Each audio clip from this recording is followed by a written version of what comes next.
তো আমার ছোট্ট বন্ধুরা, আজকে আমরা খুব সহজে কীভাবে ফুল আঁকতে হয় সেটা দেখব। ওকে, চলো ভিডিওটা শুরু করা যাক। প্রথমে একটা সার্কেল ড্রয়িং করে তার মাঝে মাঝে একটা করে লাইন টেনে নিয়েছি। এরপরে দুটোর যে লাইন আছে সেগুলোকে যুক্ত করে দেবো। যেহেতু উপরের দিকের পাপড়িগুলোকে হেলে থাকবে তাই একটু বাঁকিয়ে করেছি। তোমরা চাইলে সোজা করেও করতে পারো, আর বাকি পাশেরগুলো আস্তে আস্তে সমানভাবে একটা সঙ্গে যুক্ত করে দেবো। এরপরে পাপড়ির মাঝখানে যে তোমার দাঁড়িগুলো হয় অর্থাৎ ভাঁজগুলো হয় সেইগুলো আস্তে আস্তে আমরা ড্রয়িং করে নিচ্ছি। ওকে, খুব সহজভাবে এইভাবে ড্রয়িংটা করার পরেতে মাঝখানে কিছু বিন্দু দিলাম। এটা হওয়ার পরেতে এবার আমাদের পাতার যে গঠনটা করতে পাতাগুলো আঁকতে হবে।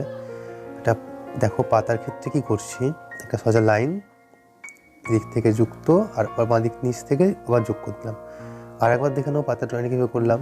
প্রথমে একটা লাইন টানলাম, ওকে, ওপর থেকে একটা লেয়ার যোগ করলাম, নিচ থেকে বাঁকিয়ে যোগ করে দিলাম, ব্যাস পাতা হয়ে গেল।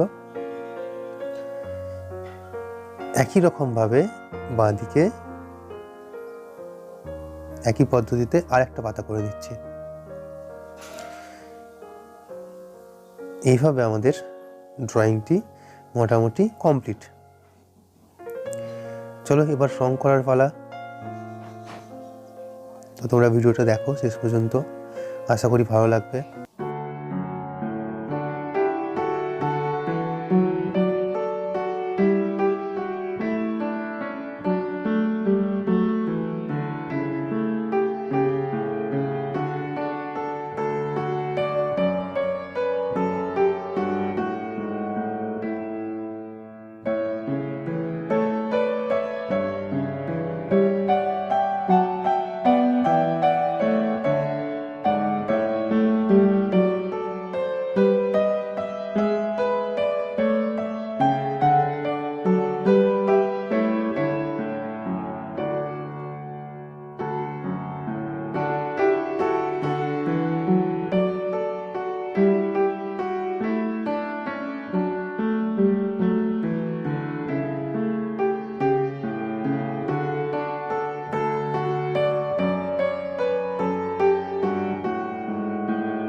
ভিডিওটা যদি ভালো লেগে থাকে তো অবশ্যই চ্যানেলটি সাবস্ক্রাইব করে রেখো পরবর্তী ক্ষেত্রে এরকম আরও মজার মজার ভিডিও দেখার জন্য।